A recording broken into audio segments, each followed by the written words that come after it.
ठीक है। तो हेलो गाइस, आज से हम respiratory breathing and exchange of gases के बारे में पढ़ने वाले हैं, जिसमें सबसे पहला टॉपिक है हमारा रेस्पिरेशन क्यों होती है। तो वाई क्वेश्चन है हमारा, why they are need of respiration, मतलब रेस्पिरेशन क्यों होती है।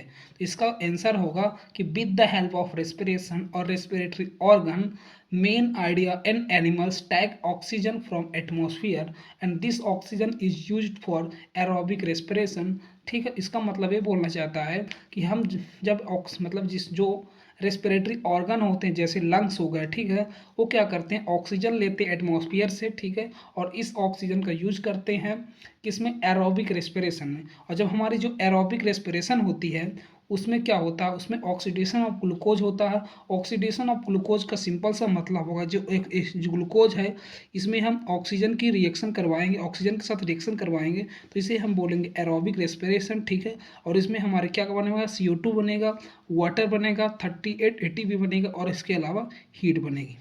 तो ये इंपॉर्टेंट चीज़ हो गई कि नीड ऑफ रेस्पिरेशन क्या होती है। नेक्स्ट चीज़ हम पढ़ने वाले हैं कि mode of respiration.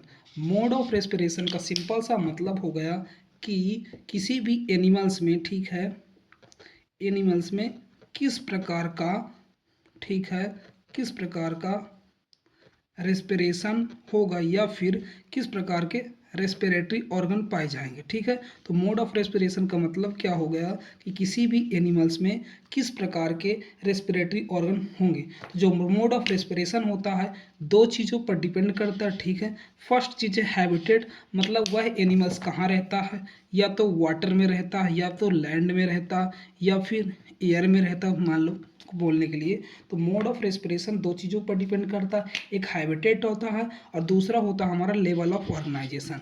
Level of organisation का सिंपल सा मतलब है कि उसके अंदर है किस प्रकार की ऑर्गेनाइजेशन पाई जाती है।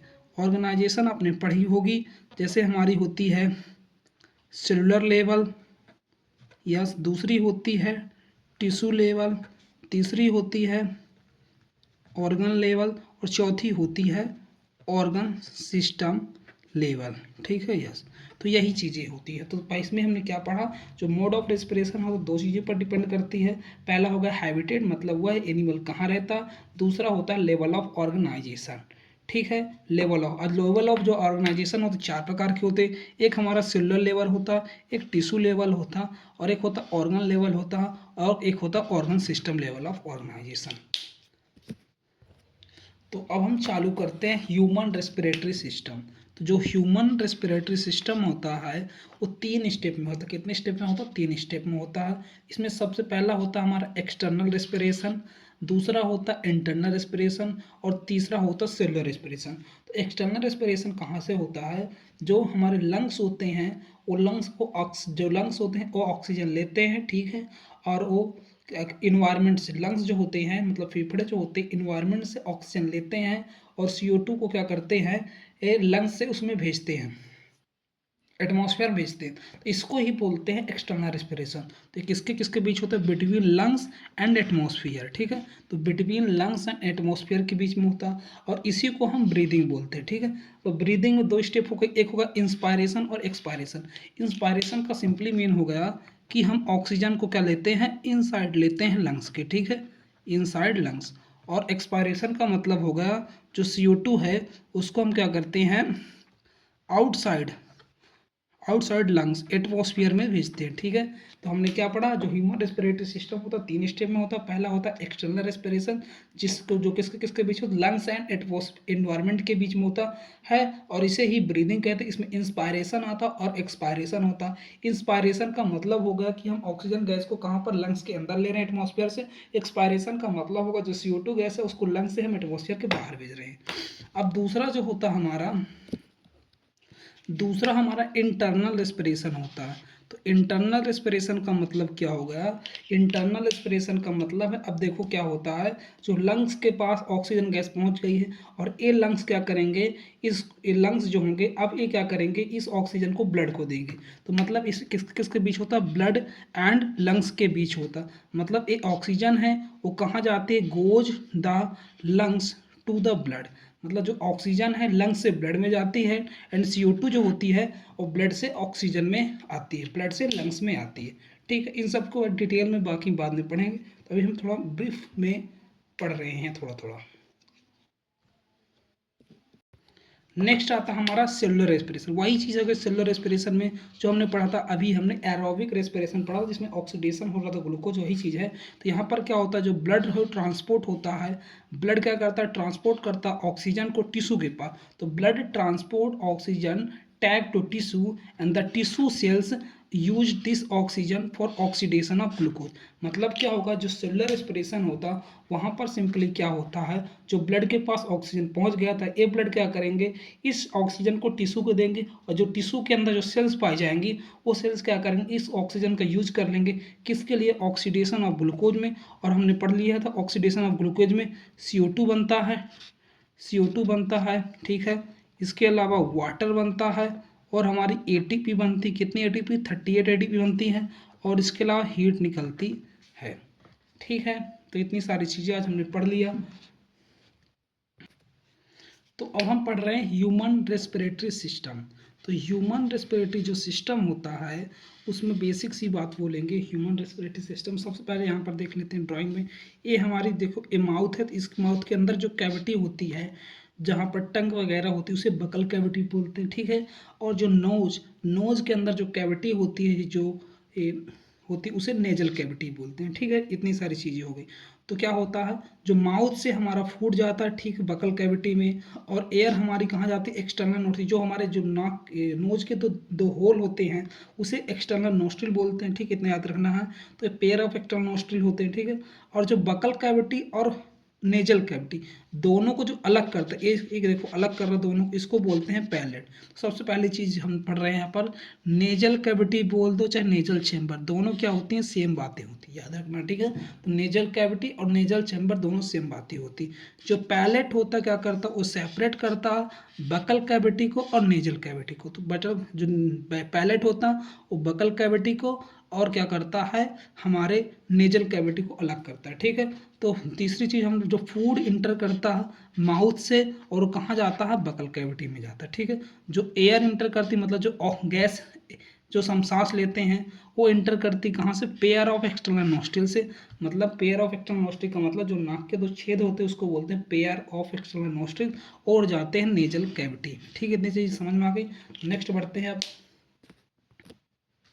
तो अभी तक हमने क्या पढ़ा, नेजल कैविटी के बारे में पढ़ लिए थे। अब नेजल कैविटी के अंदर की डिटेलिंग के बारे में पढ़ेंगे।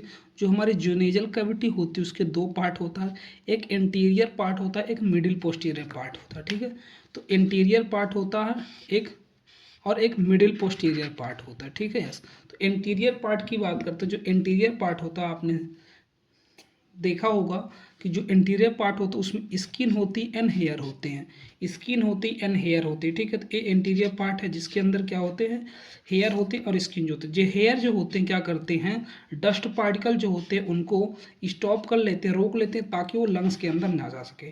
तो इंटीरियर पार्ट का क्या फंक्शन हो गया, उसके अंदर जो हेयर पाए जाते हैं वो डस्ट पार्टिकल को रोक लेते हैं ताकि वो लंग्स के अंदर ना जा सके, ताकि हम शुद्ध हवा सांस ले सके, ठीक है।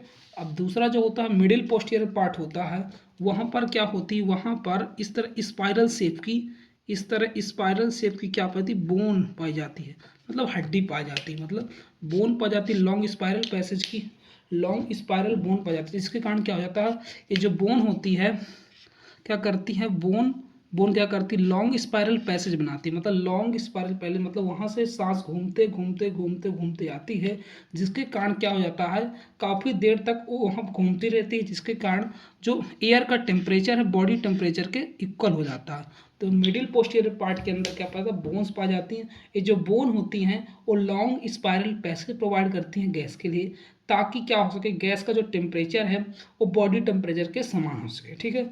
इसके अलावा जो मिडिल पोस्टीरियर पार्ट है उसके अंदर एक इपिथीलियम भी पाई जाती है, और इस इपिथीलियम को सीलिएटेड ग्लैंडुलर इपिथीलियम बोलते हैं। क्या बोलते हैं, सीलिएटेड ग्लैंडुलर इपिथीलियम।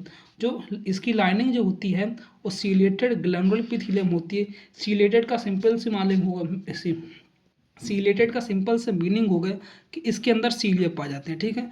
और ग्लैंडुलर का मतलब होगा इसके अंदर एक स्पेशल टाइप की ग्लैंडुलर एपिथेलियम जो क्या करती है, गोबलेट सेल्स होती है। आपने स्ट्रक्चरल ऑर्गेनाइजेशन में पढ़ा होगा, जो ग्लैंडुलर एपिथेलियम होती है उसके अंदर गोबलेट सेल्स पाए जाती हैं। ये जो गोबलेट सेल्स होती हैं वो म्यूकस सिक्रेट करती हैं। तो सीलिएटेड ग्लैंडुलर एपिथेलियम होती है जिसके अंदर सीलिया पाए जाते हैं। इसके अलावा इसके अंदर गोबलेट सेल्स होते हैं और ये गोबलेट सेल्स क्या करते हैं, म्यूकस सिक्रेट करते हैं। और देखो ये म्यूकस का बहुत इंपॉर्टेंट काम होता है। जो म्यूकस होते हैं जो हमारे नाक से जो भी बैक्टीरिया जाते हैं उसको ये म्यूकस जो होता है उसको स्टॉप कर लेता है, ठीक है, ताकि वो लंग्स के अंदर ना जा सके, ठीक है। यस, तो हमने क्या पढ़ा, हमने पढ़ा जो नेजल कैविटी उसके अंदर इंटीरियर पार्ट होता है, एक मिडिल पोस्टीरियर पार्ट होता है। इंटीरियर पार्ट में स्किन और हेयर पाए जाते हैं। ये जो हेयर होते हैं डस्ट पार्टिकल को रोक लेते हैं ताकि लंग के अंदर ना जा सके। जो मिडिल पोस्टीरियर पार्ट होता है उसके अंदर बोन्स पाई जाती हैं और ये बोन्स जो होती हैं एयर को स्पायरल पैसेज प्रोवाइड करती हैं, ठीक है। और जिसके कारण क्या होता था, एयर का जो टेम्परेचर है बॉडी टेम्परेचर के समान हो जाता है, ठीक है। और इसके अलावा क्या इसके अंदर जो लाइनिंग होती है सीलिएटेड ग्लैंडुलर एपिथेलियम की होती है। इसका मतलब ये होगा इसके अंदर सीलिया पाई जाएंगी और ग्लैंडुलर एपिथेलियम का मतलब होगा इसके अंदर गोबलेट सेल्स पाई जाएंगी। और जो गोबलेट सेल्स होते हैं क्या करते हैं, ये जो गोबलेट सेल्स होते हैं म्यूकस बनाते हैं और ये म्यूकस क्या करता है, जो बैक्टीरिया आते हैं एटमॉस्फेयर से उस बैक्टीरिया को रोक लेता है और उसको क्या लंग्स के अंदर नहीं जाने देता, ठीक है। यस, और इसके अलावा मेन चीज़ जो होगा ये क्या करता है, जो ये म्यूकस होता है एयर को ह्यूमिडिटी प्रोवाइड करता है। मतलब एयर को ह्यूमिडिटी का मतलब सिंपल सा होगा एयर के अंदर मॉइस्चर बनाए रखता है, मतलब थोड़ा थोड़ा सा नमी टाइप बनाए रखता है।